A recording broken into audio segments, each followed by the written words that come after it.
Misteri simpati Israel di timur Indonesia. Menguak akar sejarah, teologi, dan trauma yang tersembunyi.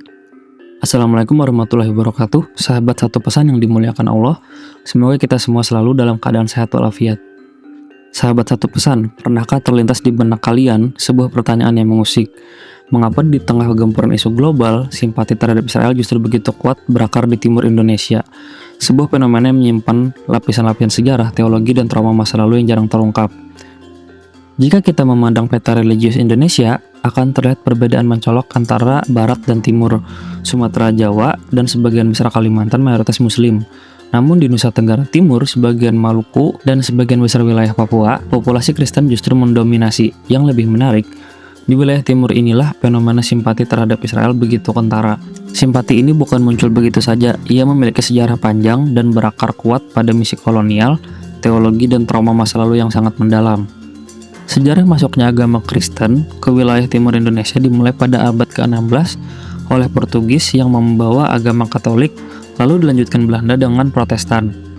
Misi-misi ini membawa serta ideologi Barat yang memuliakan bangsa pilihan Tuhan, Israel. Buku pelajaran Kristen di mana sekolah misionaris menceritakan Musa, Daud, dan Yerusalem secara harfiah, menggambarkan Israel sebagai tanah perjanjian, pusat nubuat, dan bangsa pilihan Tuhan. Tak heran, generasi di timur tumbuh dengan gambaran Israel sebagai tanah suci, bahkan lebih suci dari Indonesia itu sendiri. Sekolah misionaris sangat berpengaruh pada identitas kolektif masyarakat timur Indonesia di Sabu, Alor, Lembata, Ambon, Serui, dan Wamena. Kurikulum berbasis gereja mendominasi pendidikan.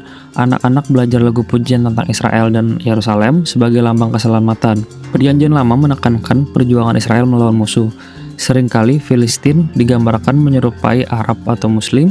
Narasi ini membentuk pola pikir simplistik. Israel adalah terang, Palestina atau Arab adalah gelap. Saat Islam berkembang di Barat Nusantara, Timur diposisikan sebagai berbeda oleh narasi kolonial. Laporan Belanda menyebut Kristen Timur lebih kooperatif dan loyal. Narasi ini diwariskan, membuat warga Timur merasa lebih dekat dengan Barat daripada Jakarta atau mayoritas Muslim. Diskriminasi di Jawa dan kota besar lain pun memperkuat trauma sosial. Maka konflik Israel dan Palestina secara alamiah mengarahkan simpati ke Israel bukan karena politik, tapi karena afeksi identitas yang lama dibangun. Gereja Protestan Injil dan Pentakostal di NTT, Maluku, dan Papua menganut dispensasionalisme, keyakinan bahwa Israel sentral di akhir zaman. Mendukung Israel bukan geopolitik, tapi sebagian dari iman. Pendeta sering berkata, Tuhan akan memberkati mereka yang memberkati Israel. Mendorong doa bagi Yerusalem, bahkan pengibaran bendera Israel saat ibadah, ini bukan sebuah budaya, tapi teologi. Israel bukan negara, tapi lambang nubuat, janji Tuhan, dan simbol kemenangan umat. Konflik agama di Maluku akhir 1990-an menjadi titik balik. Ribuan korban, rumah ibadah dibakar, komunitas tercerai-berai. Ini menanamkan luka dan curiga terhadap Islam politik. Bagi sebagian kecil Kristen di Maluku, luka ini membuka pintu simpati ke Israel, melihat mereka sebagai kaum kecil yang dikepung dunia Muslim. Analogi yang mereka rasakan di Ambon, meskipun menyederhanakan realitas, narasi ini kuat secara psikologis.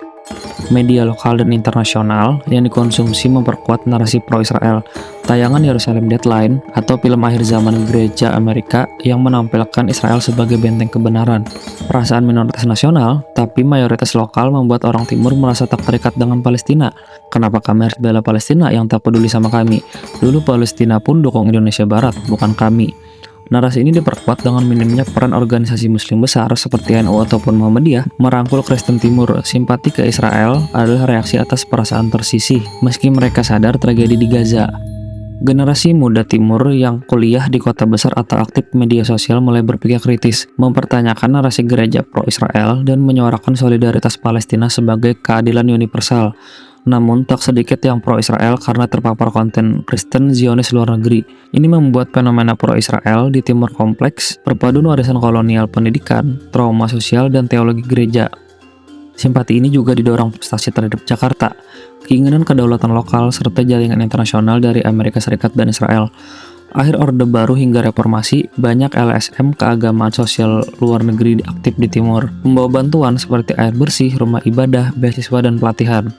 Banyak dari mereka perpanjangan organisasi Kristen Zionis Internasional. Mereka tak hanya menyebarkan Kristen, tapi juga mengajarkan pentingnya membela Israel dan mendukung Yerusalem sebagai pusat spiritual dunia. Organisasi ini masuk lewat jalur legal dan semi-legal, bekerja sama dengan gereja lokal atau mendanai proyek sosial, menjadi pintu masuk doktrin Stand with Israel.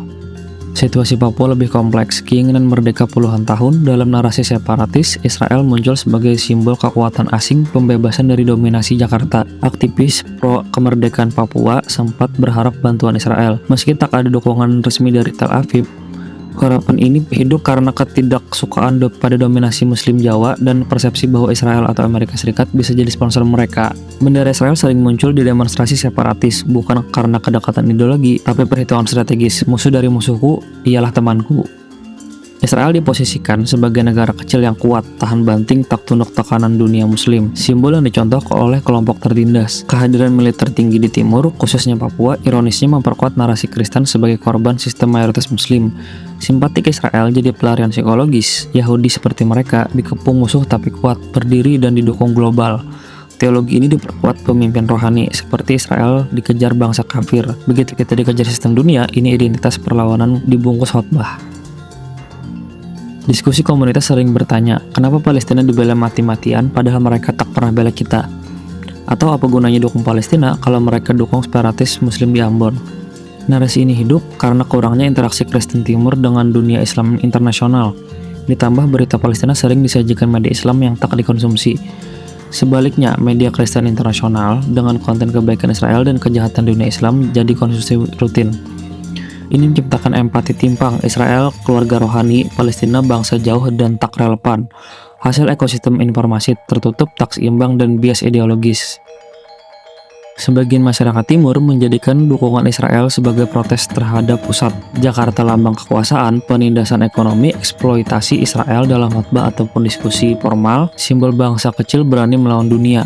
Dukungan Israel bukan hanya iman ataupun sejarah, tapi alat simbolik. Kami bukan bagian dari kamu, kami punya identitas sendiri. Ini pelampiasan frustasi yang tak tersalurkan. Pesan politik samar, kalau kalian anggap kami minoritas, kami pilih jalan sendiri, bahkan yang kalian benci.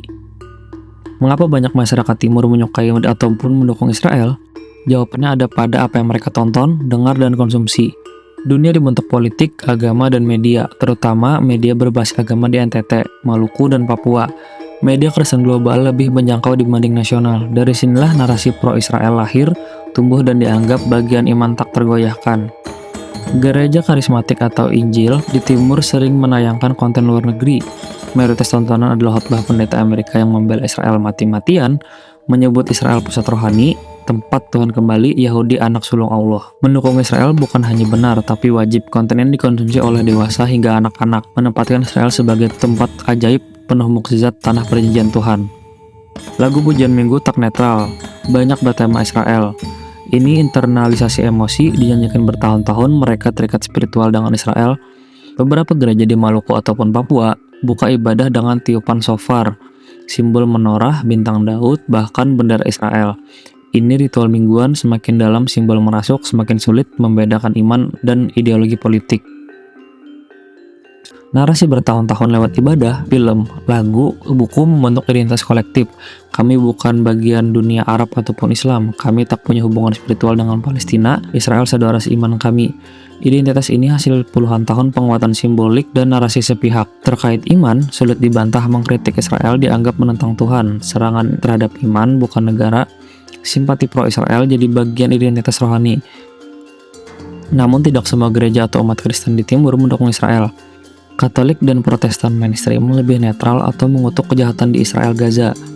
Ormas atau aktivis Kristen muda menyuarakan solidaritas Palestina sebagai keadilan universal, menolak membela Israel hanya alasan spiritual. Melihat realitas lapangan, pihak kemanusiaan, suara ini mengecil, minoritas sering dianggap liberal dan tidak setia Alkitab oleh konservatif. Di Ambon, Kupang, Jayapura, sempat ada ketegangan akibat simbol pro-Israel terbuka.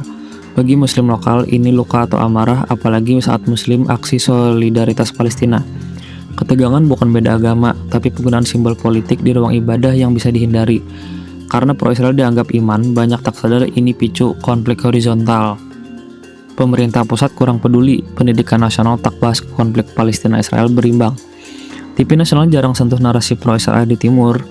Opini dikuasai media atau institusi keagamaan luar negeri jika negara tak hadir, ruang kosong diisi narasi lain yang tak sesuai Pancasila. Ketiadaan program literasi politik ataupun kemanusiaan kritis membuat masyarakat hanya kenal satu sisi, Israel umat Tuhan, penentangnya musuh Tuhan.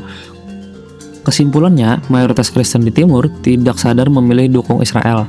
Mereka tak bandingkan fakta, baca sejarah lengkap atau timbang HAM ataupun teologi. Simpati ditanamkan halus, pelan, konsisten lewat lagu, gambar, film, khotbah, simbol, dan pengalaman masa lalu. Mereka tidak jahat, tidak salah sepenuhnya. Mereka hasil lingkungan informasi dan pengalaman kolektif yang dibentuk sejarah kolonial, trauma konflik, jaringan misi global, dan pengaruh kuat media Kristen internasional. Wallahu a'lam bishawab. Semoga kisah ini bermanfaat. Lebih kurangnya mohon dimaafkan. Yang benar datangnya dari Allah Subhanahu wa taala. Bila atau keliru itu datangnya dari saya pribadi sebagai manusia biasa. Terima kasih telah menonton video ini sampai habis. Jangan lupa klik tombol like jika kalian menyukai video ini. Tinggalkan komentar dengan saran tentang apa lagi yang ingin kalian dengar. Subscribe channel ini agar kalian tidak ketinggalan setiap kali kami mengunggah konten menarik lainnya. Sampai ketemu di kisah-kisah selanjutnya.